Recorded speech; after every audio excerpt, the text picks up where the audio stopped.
Mata mong makabasa, handang gawin lahat. Apat na yugto ng pagbangon. Yugtong bawal magsalita na isang tao na hindi matahimik, lumaban gamit ang panitik. Florante at Laura, pag-ibig ang anyo, ngunit himagsik ang laman. Bawat tulugtod, sigaw ng bayan, laban sa pang-aapi at kasinungalingan. Hindi na siya mabawak ng armas, lumani naging sandata, isang tahimik na revolusyon para sa kalayaan ng masa. Apat na himagsik ni Francisco Balagtas, nagpulong sa atin upang sa tamang landas. Una, himagsik laban sa maling kaugalian. Himagsik na bulag sa pagsunod ng nakagisnan sa kulturang sumisira sa tunay na katotohanan. Hindi lahat ng luma ay dapat panghawakan kung ito'y sumisira sa dangal ng kasalukuyan. Bakit takot na baguhin ng marumi at mali kung alam naman natin na ito'y di na wasto at mabuti?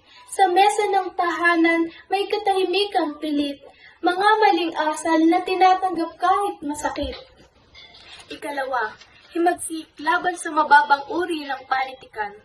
Sa bawat pahina na kulang sa saysay, panitikan ba ito o aliwang walang gabay?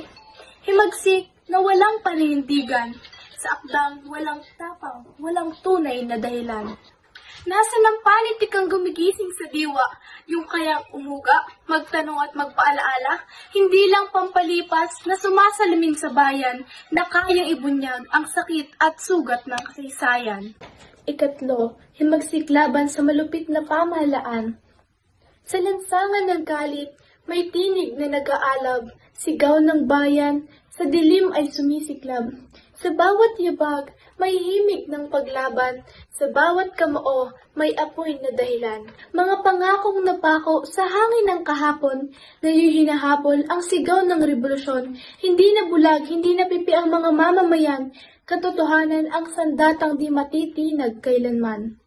Ikaapat, himagsik laban sa hidwa ang pananampalataya. Sa gitna ng dasal, bakit may sigaw ng galit? Sa ngalan ng Diyos, bakit puso'y nagigit-git? Sa bawat simbahan, moske at dambana, may panalangin hangad ay pag-asa at awa. Hindi ba't aral ay pag-ibig at pagkalinga? Bakit may pader naghahati sa ating hilinga? Himagsik, hindi laban sa Diyos na dakila, kundi sa isip na makitid at pusong sarado tila. Sa mundo, puno ng inggit at kasakiman, maraming pusong naliligaw ng landasan.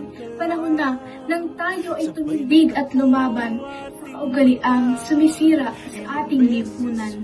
Hindi ito himagsik na may dalang sandata, kundi lakas ng loob na magbago ang gawa. Ang galit, inggit at panlalamang at pairalin ang respeto at paggalang sapagkat ang tunay na pagbabago ng bayan ay nagsisimula sa puso ng bawat mamamayan. Kapag ang tama ay ating pinaninindigan, ang maling kaugalian ay tuluyang mawawasan. Ibugtong at palaisipan sa isipan, sinusubok ang talino ng bawat kabataan. Isang tanong, simple ngunit makahulugan. Sagot ay kayamanang hindi basta malilimutan.